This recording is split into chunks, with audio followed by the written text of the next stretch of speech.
L'école buissonnière, oui. Chaque film, la jeunesse de chaque film a une histoire. Parfois, on adapte un roman à succès, une pièce à succès, ou bien on fait ce qu'on appelle un scénario original. L'école buissonnière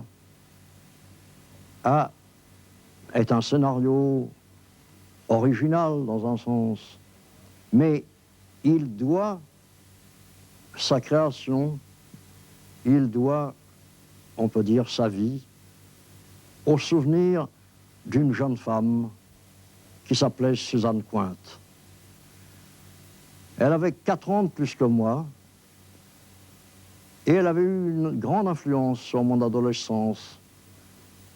Et un jour, que je faisais mes classes avec Jean Renoir, avec Max Ophuls, avec bien sûr l'intention de devenir réalisateur un jour, elle me parla d'un de ses neveux qui avait été un enfant très difficile pour toutes sortes de raisons, comme beaucoup d'enfants, et qui avait été transformé en allant dans une école qui était près de Vence, dans le Midi par conséquent, et dirigée par M. Freinet, qui appliquait des méthodes nouvelles d'enseignement, des techniques nouvelles, dans une ambiance également nouvelle. Et cette jeune femme, Suzanne Cointe, a dit alors à ce jeune assistant que j'étais, c'est un sujet de film merveilleux, et si tu deviens un réalisateur, il faudra qu'un jour tu le fasses. Est venue la guerre, la résistance. Suzanne a fait partie d'un réseau, elle a été arrêtée, transférée à Berlin, condamnée à mort et décapitée à la hache en 1943. Après la guerre, je suis devenu effectivement un réalisateur. Mais j'avais gardé ce souvenir qu'elle m'avait laissé, qui était associé au souvenir d'elle, et c'était pour moi comme une sorte de legs sacré. Alors, en 1946, j'ai eu une occasion de descendre dans le Midi, et j'ai été à pied à la colline du Pioulier, près de Vence, où Freinet et sa femme dirigeaient l'école qui porte leur nom et qu'on appelait l'école moderne.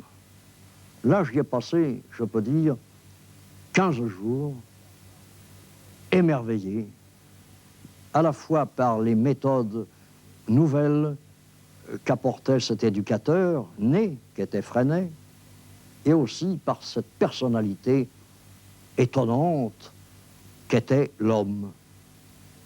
Ils m'ont parlé, ils m'ont montré, j'ai vu des classes, j'ai vu les enfants se passionner pour les études d'une manière nouvelle.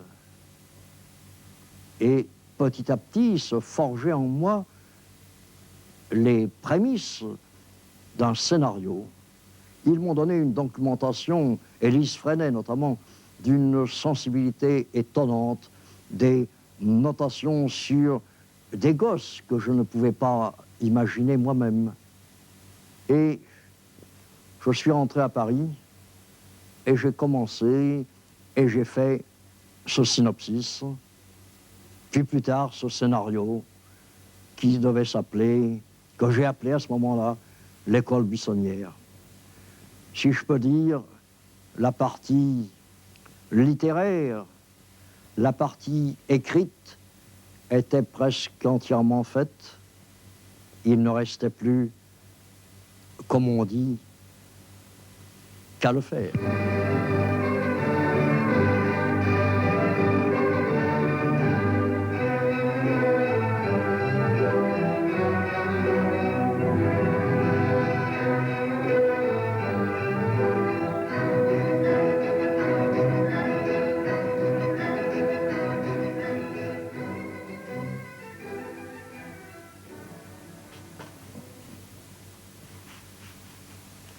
Bonjour, monsieur Pascal. Salut. Eh bien, Vous permettez? le maître est au milieu de la classe. Eh oui. C'est un conseiller, un guide, un ami. Asseyez-vous. Et on avait enlevé l'estrade. J'ai apporté le scénario. Vous avez bien fait. Dis donc, tu es apparu très vite, toi, dans l'école buissonnière. C'est-à-dire, d'après le premier synopsis que j'avais fait, qui était un synopsis copieux, j'avais fait une lecture devant Pierre, devant plusieurs, Oui, et je tu me étais souviens. là, Oui, oui, je me et souviens. tu étais très chaleureux à la fin. Et oui. qu'est-ce qui te plaisait dans cette histoire? Mais tout, l'histoire d'abord. D'abord parce que c'est une histoire merveilleuse et le succès du film l'a prouvé. Et ensuite parce que c'est une histoire vraie. Et parce que... Comment définir ça? C'est assez difficile. J'ai été séduit et par l'histoire et par le personnage, et par ce qu'il faisait, par son activité, par la façon dont il vivait, par la façon dont... on dit toujours que les comédiens ont besoin de savoir ce que font les personnages dans la vie. Moi, en tout cas, j'ai besoin de savoir. Mais tu étais intéressé par les problèmes d'éducation. Oui, j'ai toujours été passionné par les histoires d'enfants, et maintenant, ça m'a un peu passé. Ça revient parce que j'ai des petits-enfants. Mais j'ai été touché par cette histoire, complètement. Et puis je savais qu'elle était totalement vraie, vécue, et que c'était pas un fait divers, c'était plus que ça, c'était un événement qui a donné des suites importantes dans l'histoire de l'enseignement et dans le monde entier. Oui. Tu aurais pu, au lieu de faire un film qui finalement au départ était difficile, intéressant mais difficile, mais risqué, et dans des conditions financières que je me permettrais de rappeler également difficiles, toi qui venais d'avoir déjà des grands succès commerciaux, Quai des Orfèvres était passé déjà, Oui. et Non, mais je te coupe parce que l'expérience m'a démontré que les films qu'on croit rémunérateurs ne le sont pas. Et les films qui sont rémunérateurs, ce sont ceux qu'on aime, ceux auxquels on croit, oui. et ceux qui ont de la nouveauté, du cœur et du répondant, comme on dit chez moi. Bon, il y aurait donc une justice pour le cinéma. Pour moi, oui, en tout cas. Bon. Le costume, tu t'en souviens? Oui, oui, je l'ai gardé très, très longtemps. Oui, Et je me souviens de la cape aussi, c'est ça. la cape noire. La cape des écoliers, pratiquement, et qu'avaient aussi les grandes personnes. Oui, mais surtout les gars qui revenaient de la guerre de 14-18, ils ont souvent eu des capes. Ah oui, Et c'était joli, oui. C'était une idée de Lou Bonin, oui. oui, qui était assistant et qui n'est plus. Oui. Sinon, il sera ici avec nous. Oui. Mais les costumes étaient très beaux et la façon dont il avait habillé les enfants aussi était formidable. Est-ce qu'il y a des scènes qui t'ont frappé particulièrement dans le film, dont tu as le souvenir? J'aimais beaucoup, pendant le tournage, me promener dans la classe, marcher au milieu de la classe. J'ai toujours été fasciné par les professeurs. Ouais. J'ai eu la chance de faire des études intéressantes.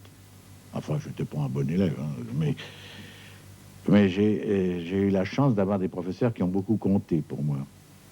Et que ces gosses soient attachés à moi et croient ce que je leur disais, c'était troublant. J'y ai cru. Là, il y a eu peut-être un dédoublement. Je me souviens qu'il y a eu un moment d'émotion quand arrive aussi le paquet qui vient de Bretagne, Oui, qui est dans l'histoire d'ailleurs du scénario et dans la vérité historique, oui. quand Freinet, dans un moment de découragement total, au moment où tout allait mal, où il se heurtait à la faculté de négation permanente et qui n'a pas fini d'exister d'ailleurs, il a reçu tout d'un coup des nouvelles, lui, dans le Midi, des nouvelles d'un instituteur qui appliquait en Bretagne Sa méthode. ses méthodes. Oui, Et il dit, et c'est dans le film, oui, oui. mes enfants, nous ne sommes plus seuls au monde. Oui. Et ça, tu Moi, je me tu l'as souviens joué, très bien de la scène. et tu avais les larmes aux yeux quand tu l'as Oui, joué. mais c'était pas difficile. Ah, et, enfin, Et je me souviens même du plan du facteur qui arrivait dans la classe ce brave Rilda qui a disparu maintenant et qui jouait le facteur. Oui.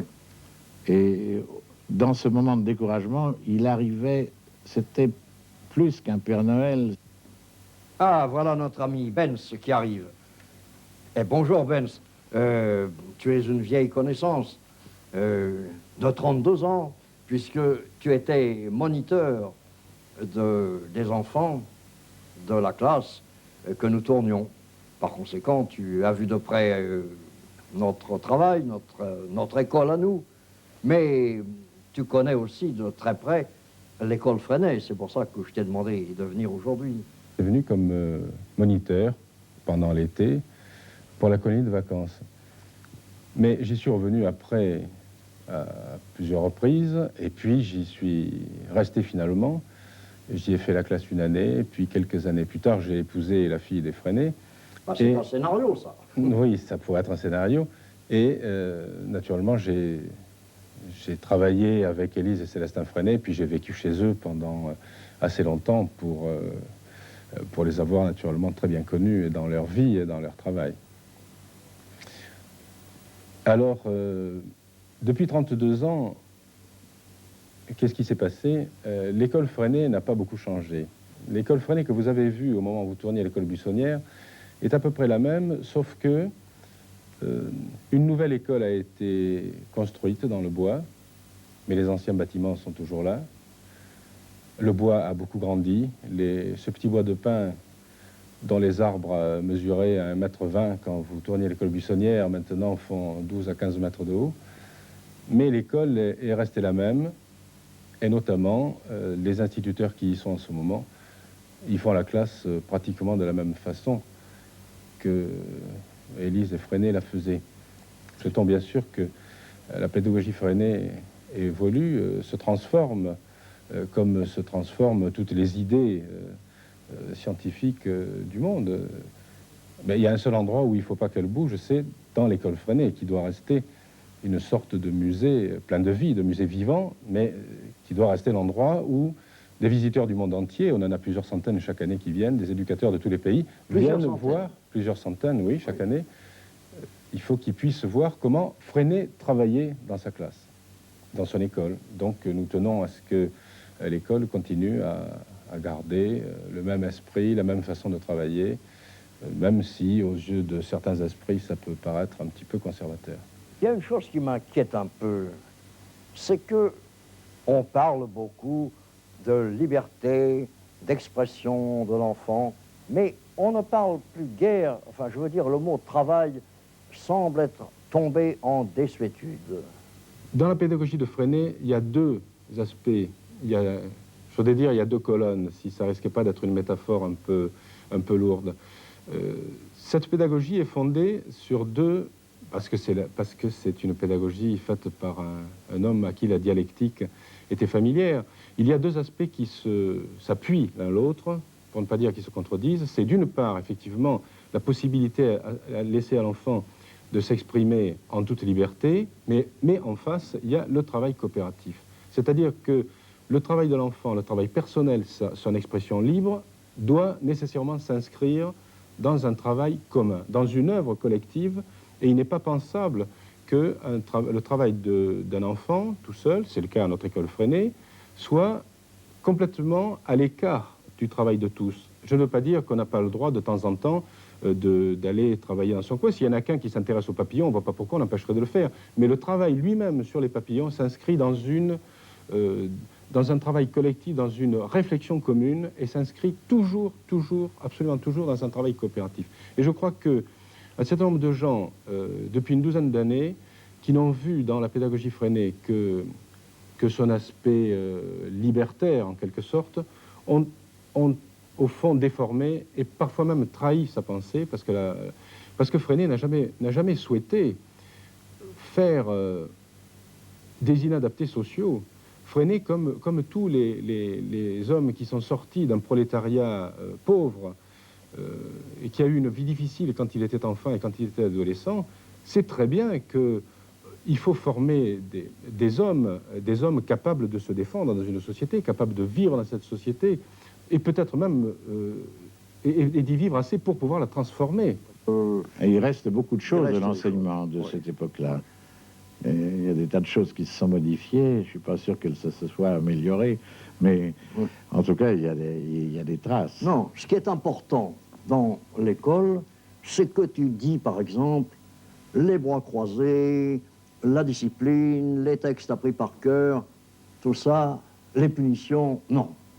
Mais, ce qui compte, c'est de le remplacer par quelque chose d'aussi important et qui passionne les gosses. À ta première classe, tu disais, Bernard, sous chaque visage une âme, une vie, une personnalité. Comment la découvrir, la développer, pénétrer jusqu'à elle? Chacun d'eux est un problème. Et si nous n'arrivons pas à les intéresser, ils ne seront pas les premiers en classe, mais peut-être les plus habiles à partir à la chasse avec une fronde à élastique, à allumer un feu sur la colline, ou plus simplement à nous tourner en ridicule. J'ai pleuré quand je les ai quittés, je me souviens. Le jour de mon départ, j'ai été très, très troublé, parce que je me suis dit que c'était un tournant non pas de ma carrière, c'est un grand mot, mais que c'était un film important. J'avais conscience de faire un film important. Et même maintenant, j'y pense très très souvent. L'école, pour moi, c'était un paradis.